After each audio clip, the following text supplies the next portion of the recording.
Currently, M&A is very hot. There's a lot going on. The region is getting more popular. People are looking to invest in some of these fast-growing markets, big margins. As a result of that, bids are getting competitive and prices are going up. When I first came to Asia, we were doing lots of smaller acquisitions. Now, we've had some of the biggest transactions, in the world. In the last 15 years, Japanese companies have strengthened their balance sheets. Many of them are quite strong now. They have excess capital, so they're now looking to expand abroad. And in particular, the Japanese companies are looking to invest in Southeast Asia and Eastern Europe. These days in Asia, we see quite a lot of non-insurance companies buying into the insurance area. So for those companies, despite they have quite good financial knowledge, but life insurance finance is quite different. And so they face completely different language when they look at the life insurance books. These companies have a unique risk structure, so in order to analyze these companies, we need a particular knowledge about the variable annuities, including the financial risk management. Certainly now, for any transaction, a seller will need to provide some information on what the impact of Solvency II on the value of the company might be. And buyers will be interested in that information and will be interested in understanding where the residual uncertainty is on how Solvency II will actually pan out.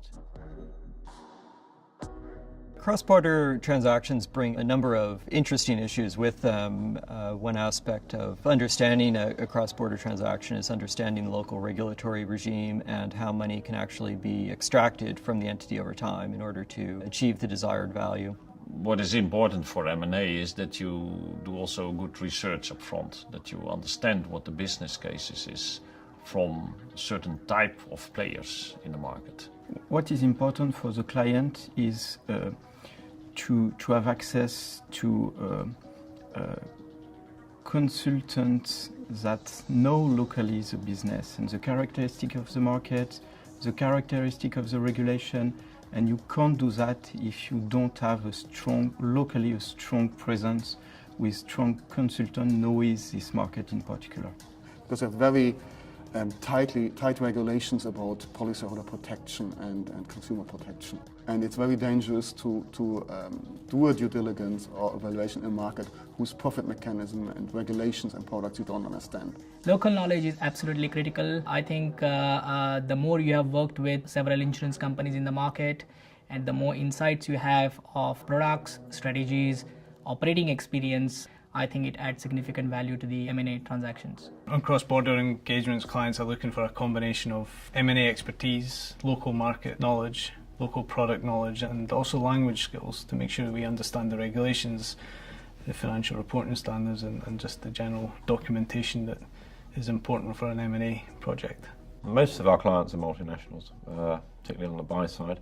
They're the people looking to invest in these markets. Some multinationals have very strong in-house teams. You work alongside them. Some multinationals are more happy to delegate a large part of the work to us. And it's important to assemble a team for that project, for those projects that involve all the competencies necessary to deal with separate regulatory requirements, different accounting treatments and so on. That's one of the strengths really that Milliman can bring to a project. We have M&A experts who cover the whole globe.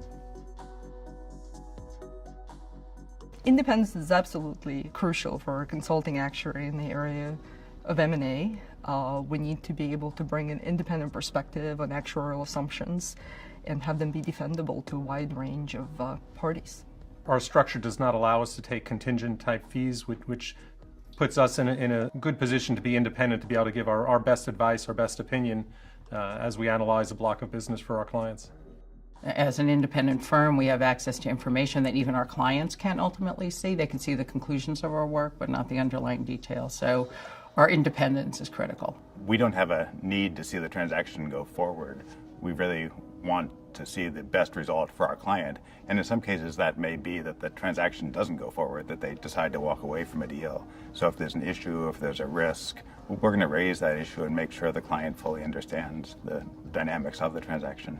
The other thing that we bring to the table is tremendous problem-solving skills, that we can work together, we can be their partner, and we can help them with the parts of the transactions that follow all the technical work, the negotiations, the things you might run into in the regulatory process, etc.